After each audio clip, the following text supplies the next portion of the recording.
লক্ষ্মী বাবা আমার, খেয়ে নে, খাবারের ওপর রাগ করতে নেই।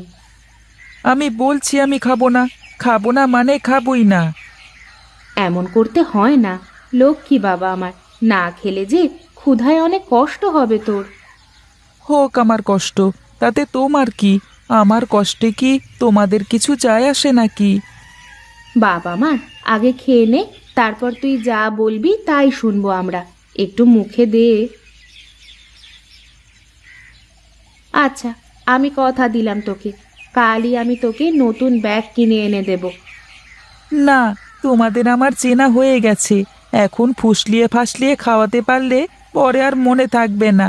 নতুন ব্যাগ কিনে না আনা পর্যন্ত আমি কিছুই খাবো না। কি হচ্ছে এখানে শুনি? কি আর হবে, সেই কখন থেকে খাওয়ানোর জন্য দাঁড়িয়ে আছি, এক মুঠো ভাতও গালে দিল না। আরে না খায় রেখে দাও, পেটে টান পড়লে তখন হাঁড়ি খুঁজে খুঁজে খাবে। হ্যাঁ, দিন দিন লাই দিতে দিতে যেন মাথার উপর চড়ে বসেছে। তুমি থামো তো, তোমার অফিসের সময় হয়ে যাচ্ছে, তুমি যাও।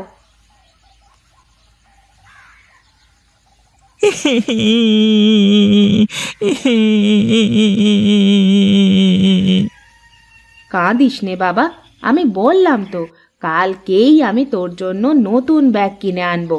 আর যদি তোর বাবা না আনে, তাহলে আমি নিজে গিয়ে কিনে আনবো। সত্যি বলছো তুমি? আর যদি না কিনে দাও তাহলে কিন্তু আমি বাড়ি ছেড়ে চলে যাব, মনে থাকে যেন। ঠিক আছে বাবা।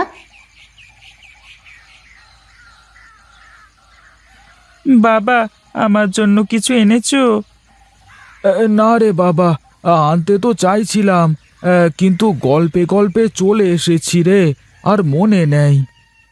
তাহলে তুমি এক্ষুনি আমাকে 2 টাকা দাও, আমি দোকানে যাব।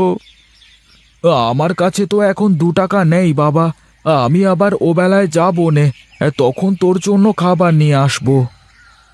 2 টাকাও নেই তোমার কাছে? সব নোট টাকা, খুচরো টাকা সব ফুরিয়ে গেছে রে বাবা।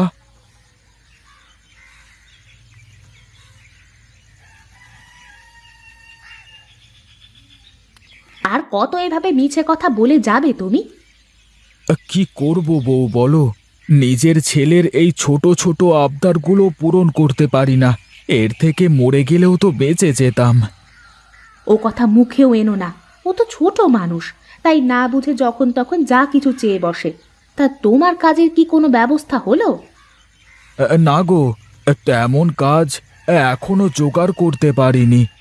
চিন্তায় তো মাথায় কোনো কাজই করতেছে না। আমি আরো ভাবলাম যে আজ যদি কোনো কাজ পাও, তাহলে তোমাকে বলবো ছেলেটার জন্য একজোড়া স্যান্ডেল আনতে। ঠান্ডা মাটিতে কেমন খালি পায়ে ঘুরে বেড়াচ্ছে। দেখি ও বেলা একটু খোঁজ করে, কাজ বাজ একটা না একটা মিলে যাবে। তা তোমার রান্না বান্না কত দূর? এই তো রান্না শেষ হয়ে গেল, তুমি হাত মুখ ধুয়ে এসে বসো, আমি খাবার দিচ্ছি। কি রে বাবা, না খেয়ে বসে আছিস কেন? রোজ রোজ এই ডাল দিয়ে ভাত খেতে আর ভালো লাগে না। আজকের মতো খেয়ে নে বাপ, কাল থেকে মাছ দিয়ে ভাত দেব। খেয়ে নে বাবা, আমি তো মাছ কিনতে বাজারে গিয়েছিলাম, কিন্তু যেয়ে দেখি বাজারের সব মাছ ফুরিয়ে গেছে। তাই তো আজকে মাছ কিনতে পারিনি। বাবা, এবার কিন্তু আমাকে নতুন সোয়েটার কিনে দিতে হবে, শীত তো চলেই এলো। আগে ভালো করে শীত আসুক, তারপর কিনে দেবক্ষণ। একটা সোয়েটার আজ ক বছর পরছি বলো তো মা? ঠিক আছে রে বাবা, এবার শীত শুরু হওয়ার আগেই তোর জন্য নতুন সোয়েটার কিনে দেব। এখন চুপচাপ খেয়ে নে তো দেখি, তোদের খাওয়া শেষ হলে আমি বাইরে কাজে যাব।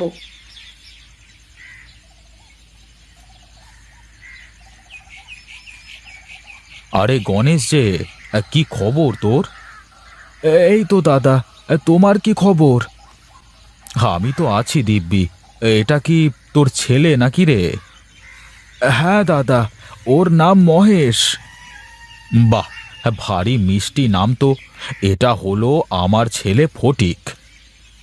দাদা, তাহলে আগাই আমি, ওর আবার স্কুলের দেরি হয়ে যাচ্ছে তো, আর একদিন কথা হবে।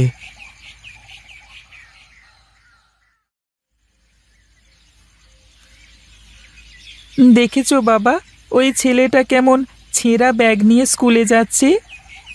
ওর বাবা গরিব তো, তাই ও ছেঁড়া ব্যাগ নিয়ে স্কুলে যায়। আমি হলে কোনোদিনই যেতাম না, দরকার হয় স্কুলেই যেতাম না। হ্যাঁ। তুমি কি ওনাদের চেনো বাবা? হ্যাঁ রে বাবা, আমরা আগে একই স্কুলে যেতাম। ও আচ্ছা, ওনারা বোধহয় অনেক বড় লোক, তাই না বাবা? হ্যাঁ রে বাবা, ওরা অনেক বড় লোক, অনেক বড় বাড়ি। ওই ছেলেটার ব্যাগটা কত সুন্দর, আমার যদি ওরকম একটা ব্যাগ থাকতো।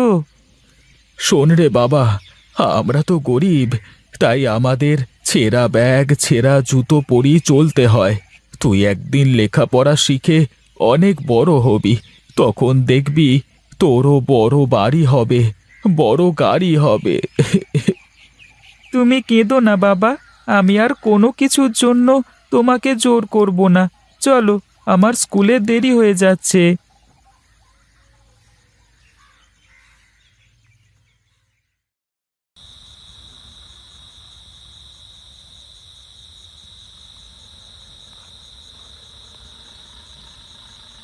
বুঝলে গিন্নি, এই ছেলেটাকে নিয়ে আমার বড়ই দুশ্চিন্তা হয়। তুমি খামোখা চিন্তা করতেছ, ও তো এখনো অনেক ছোট, বড় হলে সব ঠিক হয়ে যাবে। আমি যখন ছোট ছিলাম তখন একবেলা খেয়ে দুবেলা না খেয়ে থেকেছি।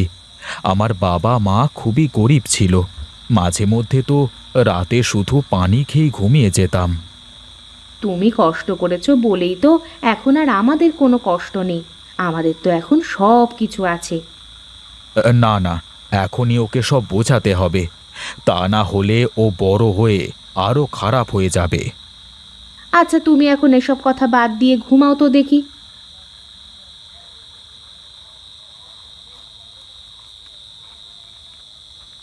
দেখো বাবা, দেখো এই ছেলেটা কিভাবে শীতের মধ্যে কষ্ট করে এই রাস্তার ধারে শুয়ে আছে।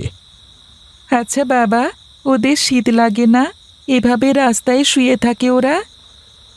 চলো, আমি তোমাকে দেখাই।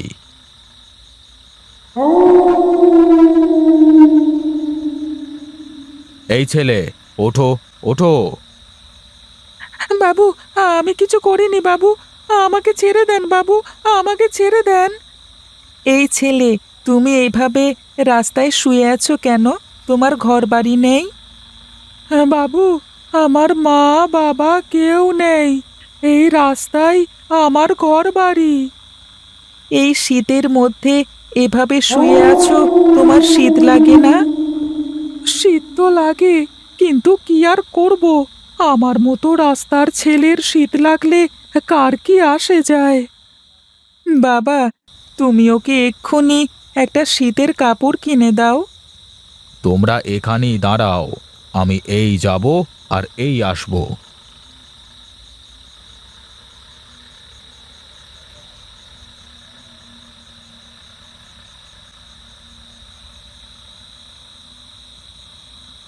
এই নাও বাবা, এখন থেকে তোমাকে আর শীতের কষ্ট করতে হবে না।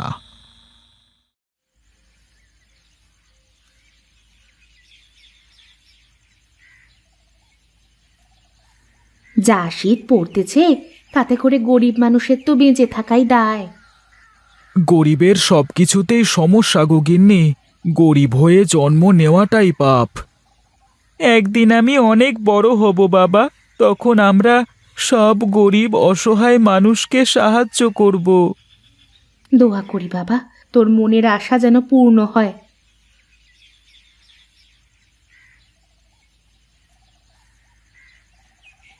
আরে দাদা, তুমি তুমি হঠাৎ করে আমার বাড়িতে?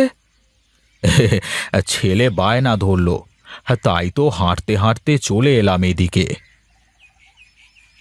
এই নাও, এটা তোমার জন্য। এসবের আবার কি দরকার ছিল? দরকার আছে গোপাল, দরকার আছে। আর এই নে, এটা তোর আর এটা তোর গিন্নির। আর শোন গণেশ, এখন থেকে তোর ছেলে আর আমার ফটিক একই স্কুলে পড়বে, আর এখন থেকে ওরা বন্ধু। শুনলাম মহেশ নাকি ক্লাসের ফার্স্ট বয়। হ্যাঁ দাদা, ও লেখাপড়ায় খুব ভালো। এখন থেকে আমি আর মহেশ একসাথে পড়ালেখা খেলাধুলা সব কিছু করবো কাকু। ঠিক আছে বাবা, হ্যাঁ তোমরা দুজনে একসাথেই খেলবে এখন থেকে। এখন তাহলে চলি রে গণেশ, কালকে আবার দেখা হবে কেমন?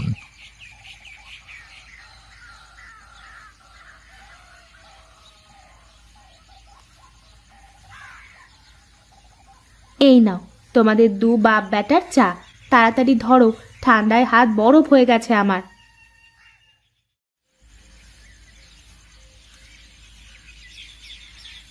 বাহ, আমার ছেলেটা তো বেশ লক্ষ্মী হয়ে গেছে মনে হচ্ছে।